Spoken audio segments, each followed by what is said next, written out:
Kaki kita, ayunan tangan kita itu sesungguhnya digerakkan oleh Allah. Tapi jarang orang menyadari seolah-olah itu hasil usaha kita.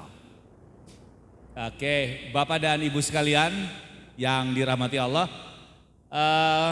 halal bihalal dan pisah sambut. Saya hanya ingat ya, saya berapa kali pertemuan waktu itu, mohon maaf, dengan kepala kantor pertanahan sebelumnya yang saya masih teriak, bahkan nomor handphonenya masih ada di saya. Pak Hayu, ya handphonenya masih ada di saya. Hari ini beliau sudah tidak ada. Artinya apa? Udah pisah. This is a real. Kalau hari ini kita masih ada, pertanyaannya bahwa kita besok lusa kita juga akan pisah.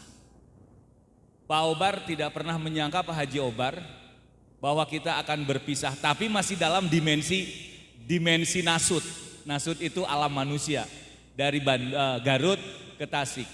Tapi satu saat kita akan berpisah menuju dimensi alam lahut, alam Tuhan. Nah ini yang jadi masalah. Tetapi apapun itu, apapun itu, saya ingin menyampaikan selamat datang pada bapak-bapak yang saya hormati, para petugas kantor pertanahan Garut yang bertugas di Garut, dan selamat juga bagi bapak-bapak yang pindah, dan selamat juga bagi bapak atau ibu dalam hal ini yang tadi saya dengar Pak Koswara ya yang pensiun itu ya, Pak Edi ya, terus Pak siapa lagi?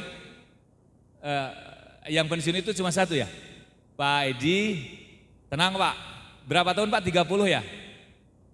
37. Satu, teman-teman, saya hanya mengingatkan untuk saya.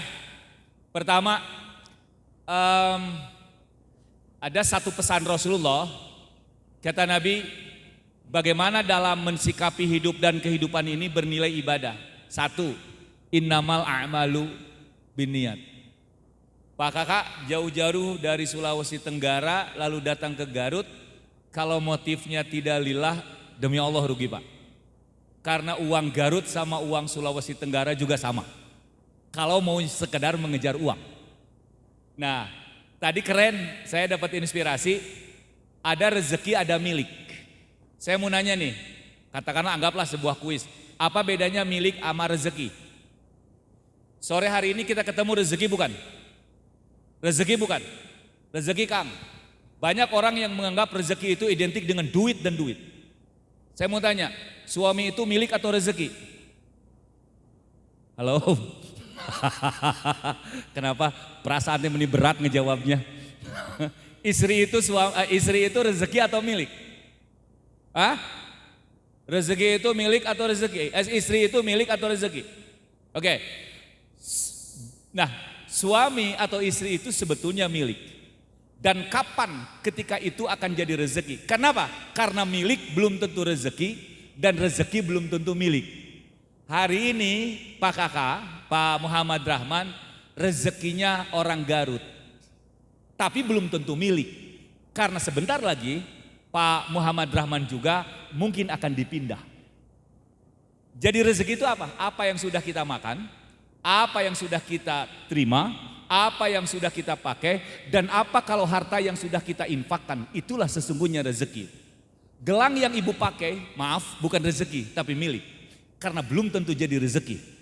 Kalung yang dikenakan di leher itu masih milik, belum rezeki. Suami itu milik, belum rezeki.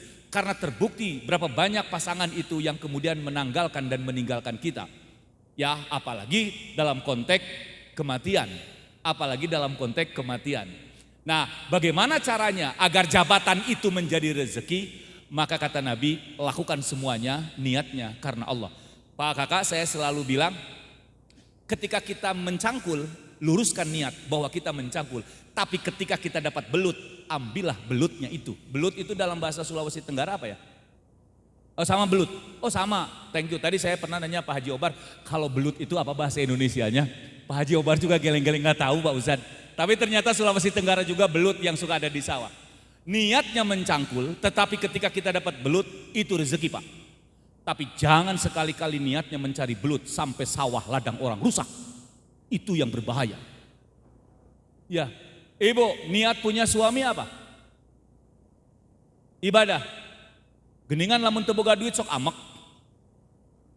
Ibadah ya punya suami tapi giliran suami kagak punya uang, kenapa marah? Kalau ibadah punya uang dan tidak punya uang, ibadah. Kemarin di Garut Pak Kakak mohon izin, ketika Covid lagi puncak-puncaknya, ada seorang suami balik ke Garut, kan tidak boleh dari Jakarta, tapi dia maksa dan alhamdulillah bisa balik, tapi selamat tapi tidak punya uang. Gak bawa duit, wong bangkrut kok.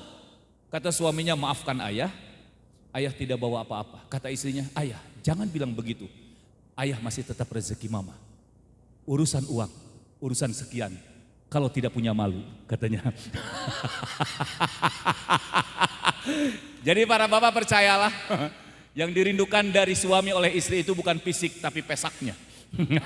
Setuju Bu? Oke, setuju? Yang dikangenin dari suami itu fisik atau pesak? Pesak itu bahasa Sulawesi Tenggaranya apa? Saya harus banyak belajar. Nanti Pak Kakak berkunjunglah ke pondok pesantren saya di Campaka ya. Ya, Pak di Campaka. Baik, Ibu dan Bapak sekalian, tenang. Saya hanya berdoa yang pensiun kayak Pak Edi semuanya baik-baik saja. Tuh database di catatan Tuhan itu masih lengkap. Ketika kita melangkahnya bismillahirrahmanirrahim. Maka agar langkah kita, kaki ini, gerakan tangan, pikiran kita tidak mubazir, lakukan semuanya karena Allah. Agar ketika nanti kita pensiun atau mohon maaf meninggal, ada catatan-catatan terbaik yang pernah kita lakukan. Mumpung masih ada kesempatan. Karena saya percaya perjuangan di kantor, di lingkungan pertanahan Kabupaten Garut atau di mana saja itu tidak mudah Pak. Perlu jihad. Apa itu jihad? Jihad itu Pak Kakak bukan berarti ngaji hari Ahad. Jadi jihad itu keseriusan, kefokusan, berjuangan dan lain sebagainya. Terakhir, syukuri rezeki yang kita dapati. Yang paling membebani hidup adalah keinginan yang tidak akan pernah terhenti. Keinginan yang tidak pernah terhenti. Sesungguhnya Allah telah menyiapkan kebutuhan kita, tapi Allah tidak berjanji untuk menyiapkan keinginan kita. Hari ini banyak orang-orang yang terjebak karena mengejar keinginan yang tidak pernah pasti dan tidak pernah memuaskan. Padahal sesungguhnya rezeki itu sudah cukup. Kebutuhan makan, kebutuhan lapar hanya dengan makan. Tapi orang kadang keinginannya macam-macam. Lapar cukup ku sangu, tapi jeung hayang gepuk, hayang ayah, tahu. Padahal dengan nasi aja udah cukup. Tapi itulah keinginan kadang. Hadirin, di medsos banyak sekali contoh. Bagaimana orang yang selalu mengejar keinginan yang tidak pernah puas dan berujung derita. Mohon maaf sekali. Itu saja, sukses buat Pak Haji Obar yang pindah, juga yang lainnya. Mohon maaf saya belum begitu kenal. Pak Edi yang pensiun insya Allah jadi ladang surga Pak, 37 hampir setengah usia. Kemudian juga Pak Kakak selamat datang, Pak Muhammad Rahman di Garut. Sekali lagi semoga ini menuai menuai berkah. Berkah Pak, bukan banyak berkah. Berkah itu keren. Ada ketenangan yang luar biasa. Kita berdoa, bismillahirrahmanirrahim. Duhai Allah yang maha menatap, sore hari ini ada suasana yang berbeda di lingkungan pertanahan Kabupaten Garut. Ada rasa bahagia dan duka. Bahagianya karena hari ini kami masih bisa menatap sahabat-sahabat kami. Tapi ada duka, karena di antara yang berkumpul di sini ada yang pindah.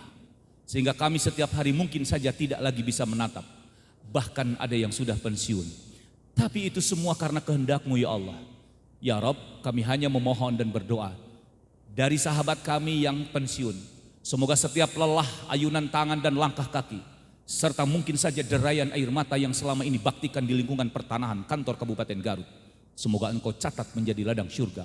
Dan bagi sahabat kami yang berpindah tempat untuk mengabdi pada negara lewat kantor pertanahan dimanapun berada, semoga Engkau ringankan kakah langkihnya. Dan semoga Engkau berikan kekuatan untuk meluruskan niatnya, agar semua langkahnya, agar semua nafas, tarikan nafas kehidupannya benar-benar bernilai ibadah. Dan bagi Pak Kakak ya Allah yang baru datang dari Sulawesi Tenggara sekitar 2 bulan, semoga Engkau melindungi, memberkahi dan memberi kemudahan. Karena kami percaya tidak ada kemudahan kecuali Engkau limpahkan kemudahan itu. Wahai Allah, jika berkenan, pertemukan kami kembali pada waktu dan tempat yang berbeda. Namun jika ada takdir-Mu yang berbeda, Karena mungkin di antara kami hari ini adalah hari terakhir untuk bisa menatap sahabat-sahabat kami. Karena mungkin nanti malam, besok atau lusa ada tugas Ijrail yang Engkau telah siapkan untuk mencabut ruh di antara kami. Jika itu terjadi Tuhan, kami ikhlas dan ridho. Asal kami mendapati kesempatan untuk menggapai husnul khatimah. Pertemukan kami kembali. Jika tidak ada izin-Mu untuk menatap sahabat-sahabat kami di dunia, besok lusa di surga-Mu. Rabbana atina fid dunya hasanah wa fil akhirati hasanah wa qina adzabannar. Assalamualaikum warahmatullahi wabarakatuh.